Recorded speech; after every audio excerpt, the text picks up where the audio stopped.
जुल्म देखा है सुंदर हवेली की दरो दीवार ने। काश काश मैं पैदा ही ना होता।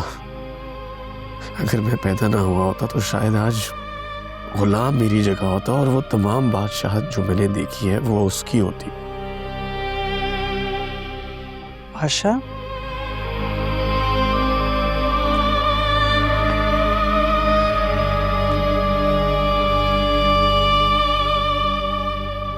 तुम कब आए खुर्शीद के कमरे से? बस अभी। क्यों? क्या कह रही थी तुम्हारी फूफी अम्मा? बस ये पूछने आई। आशा, तुम्हें कोई खास बैर है मुझसे? जब भी बात करते हो जहरीले अंदाज में करते, तंज में डूबे हुए जुमले होते हैं तुम्हारे। दुनिया भर से तो हमदर्दी जताते हो, मेरे साथ होने वाली ज्यादती तुम्हें अब तक नजर क्यों नहीं आई? उल्टा तुम तो अपनी माँ के दुश्मनों को अपने दिल के करीब रखते हो। इस हवेली में आंसुओं का सैलाब आया हुआ है।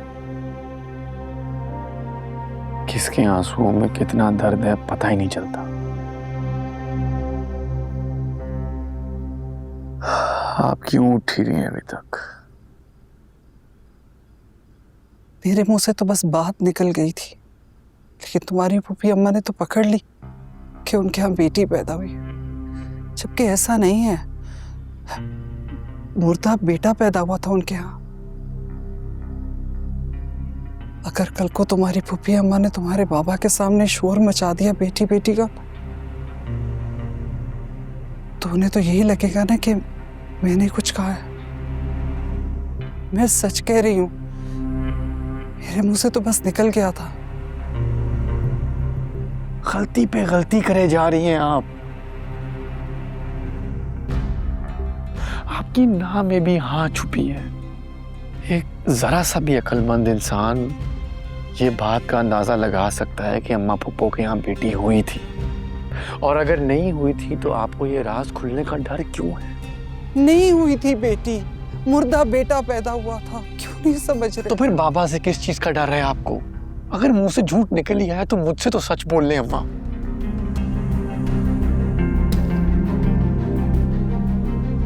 तुम्हारे बाबा ने कौन सा मुझे सब कुछ बताया था? मेरे पे तो हकीकतें मेरे नाकाम आशिक भाई ने खोली थी, जो कि तुम्हारी फूफी अम्मा के इश्क में मर गया। हाँ, तो इसका मतलब ये है कि उनका दिल ठीक कह रहा है। खुदा के लिए पाशा,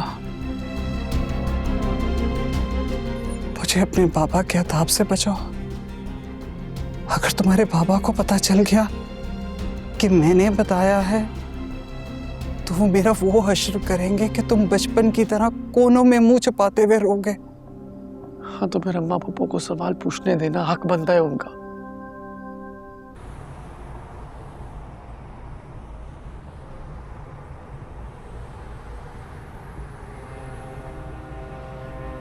एक बात याद रखना, जिंदगी में ना हमेशा लोग तुम्हारी अच्छाई को नहीं समझेंगे। बाज औकात तुम्हें वो काम करने होंगे जो तुम्हारे हक में ना हो, लेकिन दूसरों के लिए जरूरी हो। बाबा, ये कैसा इंसाफ हुआ कि अपने लिए कुर्बानी देना और बदले में कुछ ना मिलना? मुझे इंसाफ हमेशा खुदा के हाथ में होता है। इंसान का काम है सिर्फ नीयत साफ रखना और अपनी जिम्मेदारी पूरी करना, और जो तुम्हारे दिल को सुकून देना वही सही है। सुंदरी, अगर तुम बुरा ना मानो तो एक बात कहूं? जी। गाड़ी में बहुत खामोशी है,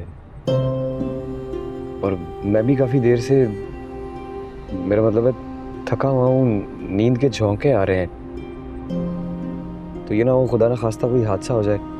अगर तुम बुरा ना मानो तो मैं गाड़ी में हल्की सी आवाज में एफएम चला लूं, जरा आंख खुली रहेगी। गाड़ी आपकी है तो मर्जी भी आपकी है। नहीं, वो कहते हैं ना कि शौक के माहौल में ऐसे एफएम वगैरह चलाना अच्छी बात नहीं होती। सफ़र की कैफियत में जो हालात कह रहे हैं वो ही करना चाहिए।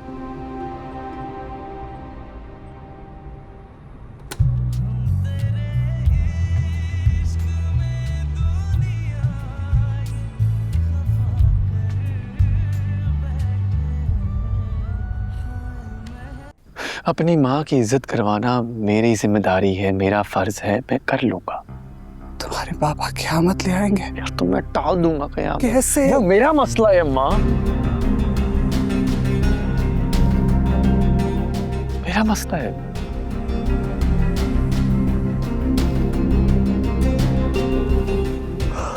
प्लीज जाके सो जाए प्लीज।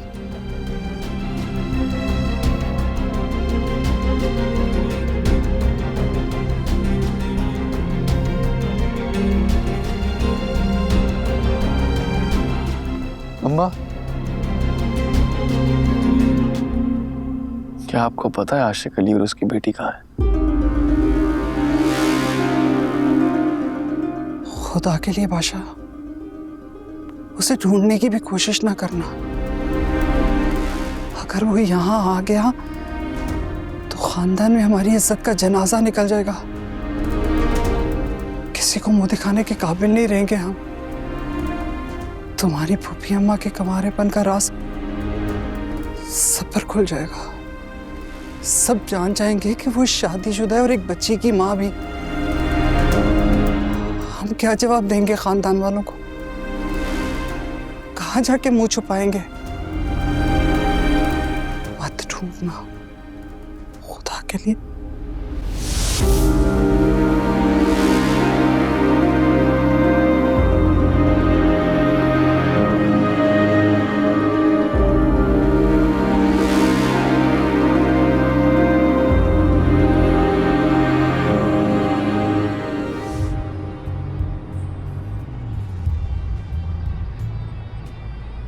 तुम रेडियो सुनती हो? नहीं, पापा सुनते थे खबरें। तुम्हें तुम्हारी माँ की कोई बात याद है? अम्मा की तो कोई बात याद नहीं है। वो मुझे पैदा करते ही मर गई थी। तुम्हें तुम्हारे ननिहाल वालों को भी कुछ पता नहीं है? नहीं, मेरा कोई ननिहाल नहीं है। फिर तो सच में तुम्हारा कोई रिश्तेदार नहीं है? कोई सहेली वगैरह? सहेलियां तो बहुत हैं, लेकिन वो पिछले गांव में रह गई। हम अभी कुछ दिन पहले ही शिफ्ट हुए हैं यहाँ, लेकिन हमारे पड़ोसी ना बहुत अच्छे हैं। चल। अभी कुछ दिन तो मैं इनके आश्रय पर ही रह लूँगी। तुम्हारे बाबा गवर्नमेंट जॉब करते थे ना? जी। चलो अच्छी बात है।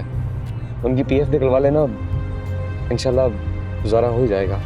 हमारे जो मालिक मकान है ना, चाचा जमान, वो बहुत अच्छे आदमी हैं और वो बाबा के भी दोस्त है। वो ज़रूर मेरी मदद करेंगे। चलो अच्छा है।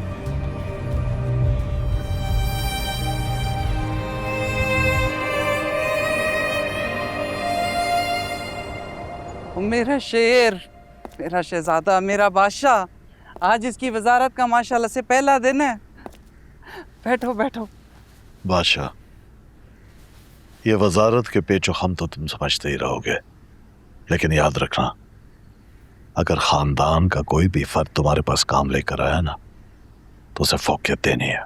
नहीं बाबा, मैं हल्फ उठा चुका हूँ कि मैं अपने किसी भी रिश्तेदार को फौकियत नहीं दूंगा। ये सरकारी हल्फ महज दिखावा होते हैं।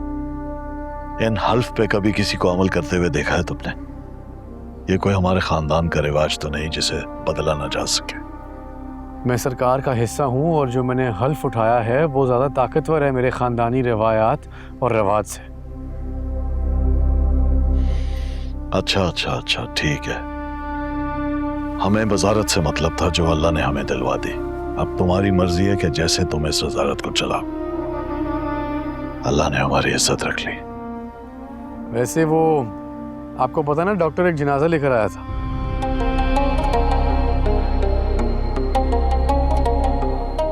जनाजा? किसका जनाजा? पता नहीं, कोई मरीज था, उसका जनाजा लाया था और अब उसकी बेटी के साथ है वो। कहीं उसे गुलाम ने नाम तो नहीं बता दिया? मैं भी कितना बेवकूफ हूं, गुलाम को मना करना चाहिए था उसका नाम बताने से।